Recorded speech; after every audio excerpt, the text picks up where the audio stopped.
अमरीकी सदर के कनाडा और मेक्सिको पर टैरिफ मौखर करने के ऐलान के बाद स्टॉक मार्केट में फरोख्त का दबाव बरकरार रहा। नेस्डेक 235 पॉइंट्स जबकि S&P तकरीबन 1% गिर गई। यूरोप की स्टॉक मार्केट स्टॉक्स में भी 600 पॉइंट की कमी कर देखी गई है। अमरीकी सदर के कनाडा और मेक्सिको पर टैरिफ मौखर करने के ऐलान के बाद स्टॉक मार्केट में फरोख्त का दबाव बरकरार रहा।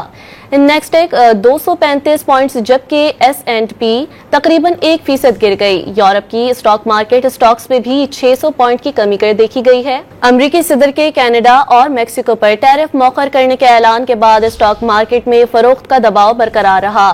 नेस्डेक 235 पॉइंट्स जबकि S&P तकरीबन 1% गिर गई। यूरोप की स्टॉक मार्केट स्टॉक्स में भी 600 पॉइंट की कमी कर देखी गई है। अमरीकी सदर के कनाडा और मेक्सिको पर टैरिफ मौखर करने के ऐलान के बाद स्टॉक मार्केट में फरोख्त का दबाव बरकरार रहा।